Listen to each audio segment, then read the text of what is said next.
Hello everyone and welcome to the RSPC3 PS3 Emulator tutorial. I'm sure a lot of you who are watching this video are anxious to know how to install your PS3 games correctly, have them working, and also fix other issues like the controls don't work and the audio sounds terrible, it's popping and hurting my ears. We will be addressing all of this and more in the following video, meaning right now. And if you hadn't realized already, I am actually screen recording this on the Steam Deck itself using an application called the GPU Screen Recorder. So anytime you guys want to use this for your own projects, that's brilliant application. Even works with headphones and microphones. Really good. Okay, so let's get into it. Let's get rid of this. So the first thing you want to do is install RSPC3, the PS3 emulator. Now, I'm assuming people who are watching this video have already done that. If you haven't, go to the website, install it, or install it via EmuDeck. Either way, you have the emulator, and now you're stuck. Why doesn't things work? Please help. Okay, let's go from there. So we have our emulator. The first thing you want to do is install the latest firmware to your emulator. No, I don't mean when you start up the emulator, it then updates and says, oh, we're up to date. That's updating the emulator. What we want to do is update the firmware of the emulator. Very easy to do. First things first, open our emulator. You will find the PS3 emulator in your home, applications, and then there it is, RSPC3. RSPCS3. And here it is. As you can see, here's all my games. Whoop-de-doo. So you've opened our emulator. Now, as you can see at the bottom here, it says firmware version 4.91. It won't say that for you because you won't have the latest firmware. Where do we get the latest firmware from and how do we install it? Let me show you. So first we just get rid of the emulator for now, just minimize that. And we get rid of this for now. And we're going to go to Firefox, or whatever browser you decided to use with your Steam Deck. On the screen there. Then you want to navigate to the RSPC3 website. This is the website of the PS3 emulator, and it will look like this when you go to the website. Then you want to go at the top here and click Quick Start. Then we're going to scroll down and down and down, ignoring all of this until we reach PS3 System Software and Windows Redistributable. And we're going to click the button PlayStation 3 System Software. You don't need anything else from this website anywhere. Ignore everything. All you got to do is we're going to click this. And it even gives you the instructions on what to do after this. I'm going to show you anyway, so we're not going to read that. This will then take us, I've got it here as well, to the official Sony webpage for PS3 System Software, where you can use their links to update your PS3. Which is, of course, exactly what we're doing, updating our PS3 firmware. Yeah, of course. Anyway, scroll down and click Update using a computer. I mean, I think it also... No, it doesn't. Update using a computer, and you'll see a button that says Download PS3 Update. Then you'll see it will download in the corner here, and it'll be chucked in your Downloads folder. And it'll look something like this. So what you do is you navigate to your File Manager, go to Downloads, and it will appear here. Now, personally, I created a folder here to keep all my BIOS and firmware for all my emulators in it in case I get any problems with them. I need to reinstall them. I don't have to go grab all the firmware and emulators again, stuff the emulators again. So it's really useful to create a BIOS and firmware folder and just chuck everything you need for the emulators. As you can see here, stuff for Nintendo and all that kind of stuff. Anyway, this is the file that will be downloaded. PS3 Update. Pretty obvious, right? All you have to do then to install the firmware is go back to your emulator, click File, and then click Install Firmware. Pretty obvious. Okay, great. Install firmware. Then, of course, you have to tell it where the firmware is. It's like, okay, where's the firmware? I need to install the firmware. Just go to Deck, Downloads. Again, it's very easy if you just keep everything in your Downloads folder or in subfolders in your Downloads folder. So you have to go all over the place to find these things. Of course, you can also put them on the desktop, wherever you like. Either way, just navigate to the file, select the file, and then click Open. Now, nothing's going to happen on my screen. As you can see, it says your version has already been installed. Would you like to overwrite? No. But obviously, if you haven't installed the latest firmware, it will then automatically install the latest firmware. This emulator will restart, and you'll see firmware version 4.91. Okay, you've now got the emulator and the latest firmware. Oh my god, amazing. Next, installing PS3 games. Yes, that's what we were waiting for. I'm sure most of you skipped ahead to this. So now we're going to install a PS3 game. Lucky for you guys, I was already about to install a PS3 game, so we're going to do that now. So open File Explorer, navigate to where the downloaded game is. And again, these games, I've heard them being called something like ROMs, LOMs, GROMs. I don't know. I'm sure you can find them if you go somewhere. I don't just maybe go somewhere. I don't know, somewhere you can go and find those files.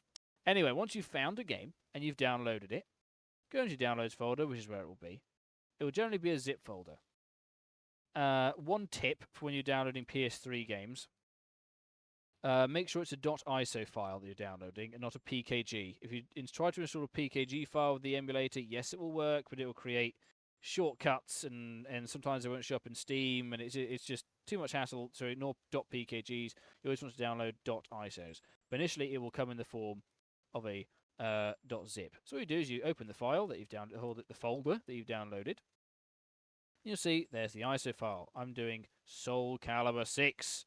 Never played it. Love Soul Calibur 5. Used to play it as a kid on PS3 all the time. I've been enjoying it recently on emulation. Never played Soul Calibur 6. Very excited for this. Then all you do is you're going to drag it and drop it in the downloads folder, or your desktop, or wherever you want. Again, to make everything really easy to get to, you know where everything is, I highly recommend you just drop it in the downloads folder. And as you can see, it's now extracting the file. So we can minimize that. See, there it is. Now, most people at this stage, most people would get to this stage themselves and be like, oh, okay, there's the ISO, I've got the disk thing, I can just chuck it in the folder and it will play, right? Incorrect. That works for PS2 and some other systems, not for PS3. PS3 requires a little more tinkering, but I've found a very, very, very, very, very, very, very easy way to get it done very quickly. So the next step, after it's extracted, but we can do it during, because, you know, time is of the essence here. We want to play some Soul Calibur 6. We want to play Jimmy Neutron. Boy, genius, Attack of the Twonkies. Come on, let's go. Right. That's a PS2 game, but you get my point. All we have to do is go to the Discover app at the bottom here. This is Linux's App Store, because we need an application that can extract files from the ISO file, because we don't want the ISO itself, we want what the ISO is hiding. It's hiding, yes. So all we have to do is go to Discover, and we're going to type in ISO. The name of the application is Power ISO, but I just typed in ISO, that's how I found it. And here it is. Oh, let's got a 3-star rating. Must be a pile of crap. Probably is. No idea. It does exactly what we needed to do, so that's what we want. Click Install. You've now got Power ISO. Then you can X out of the discovery. And then the next stage. As you can see, the file's now been extracted. So I'm just going to get rid of this now. Don't need that anymore. And then, since it'll be your first time doing this, you're going to want a left trigger on this, or right-click, to open up the options here. And then go to Open With. As you can see, I've got Open With Power ISO. That won't appear for you because you haven't set these to be opened with that yet, which is what we're doing right now. So go to Open With, Other Application. Then it's asking you, okay, what do you want to open it with? Obviously, you would then search Power ISO until it comes up. There it is. These are both the same, which is just in both these categories. Click on Power ISO. Then make sure you tick this box, because if you don't tick this box, you have to do this again each time. If you tick this box, every time you click on an ISO, it will automatically open Power ISO, which is what we want. So you only have to do this once. So click on Power ISO, make sure you tick this box, remember this application, and click OK. And then it will update the configuration and open Power ISO. Woo, woo, woo. We're cooking on gas now. Okay. Now it's asking, okay, what do you want me for? Well, we're going to tell it, aren't we? We're going to press Open. We're going to navigate, because at first it's not going to know where you usually want to navigate to. You're going to want it will open up like this. Go to Downloads, where your ISO file is. Click it. And look at this. Oh, some PS3 files. PS3 game update. Oh, look at all juicy stuff. Is that some Soul Calibur 6? Right, now what do we do with this? You're looking at this like, okay, well, what am I supposed to do with all these files? Just drop them in a pit? No, just follow these simple instructions and you'll be gaming in no time. The next step is to extract these files to a separate folder in the downloads folder. For instance, you can call it whatever you want, PS3 files, whatever. Again, trust me, do it like this. It'll make things a lot easier. So all you do is you go back to downloads, create new, create a folder, create PS3 files folder. Again, this will make it a lot more streamlined, a lot easier. And then you go back to Power ISO, where you've got your wonderful PS3 files ready to be extracted. Click extract, navigate to downloads again. Make sure you're telling it, oh yeah, chuck all these lovely files in our PS3 files folder, please. Click choose, and then click OK. Don't click any other boxes or anything else. We want all those PS3 files. We need all those files, otherwise it's not going to work. Press OK. As you can see, it will now extract all these totally 100% legitimately owned files.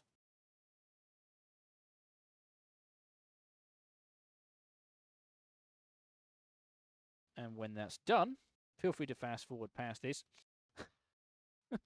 We'll then continue.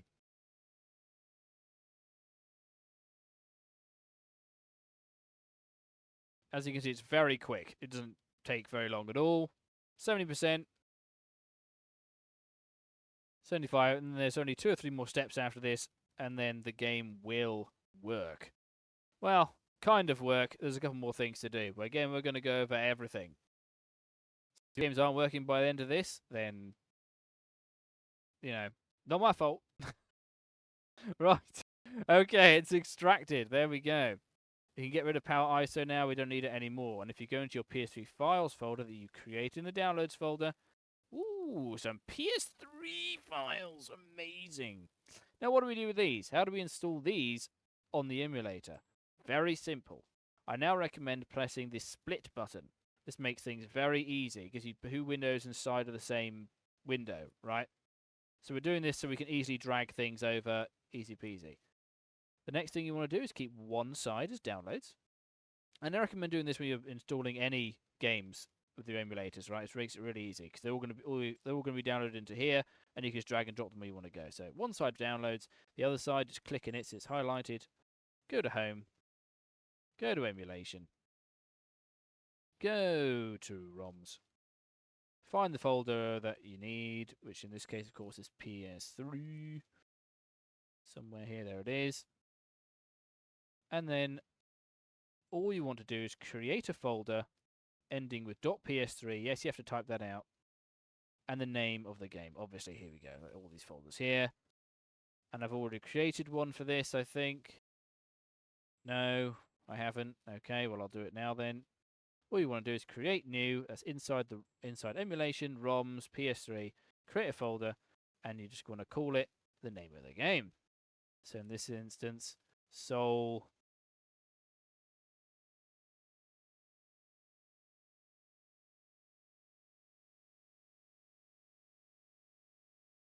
Calibur.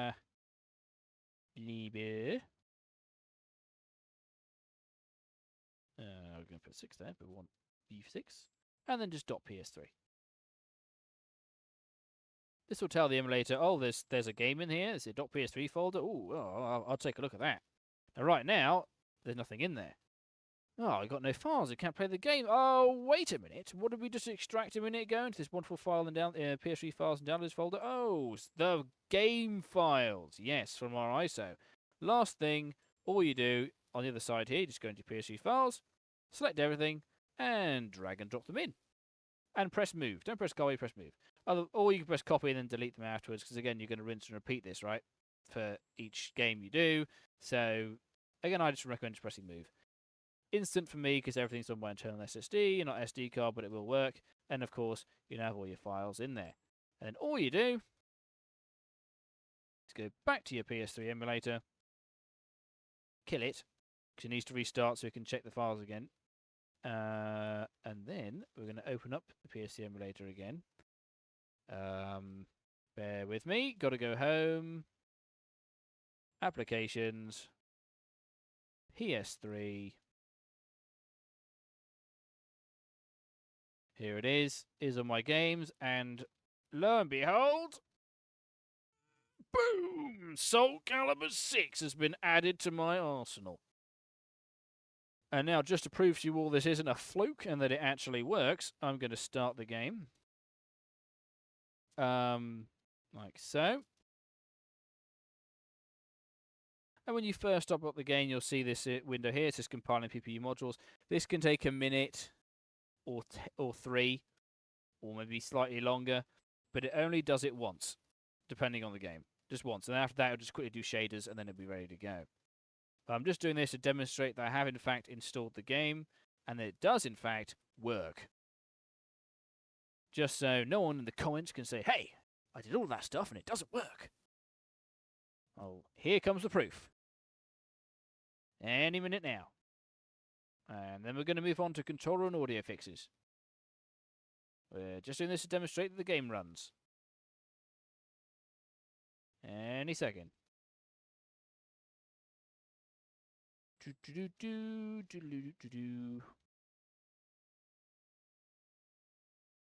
I'll go over some of the other errors and bugs while this is starting up. Again, it will only do this slow process once per game, and then it will just quickly start them up each time, right?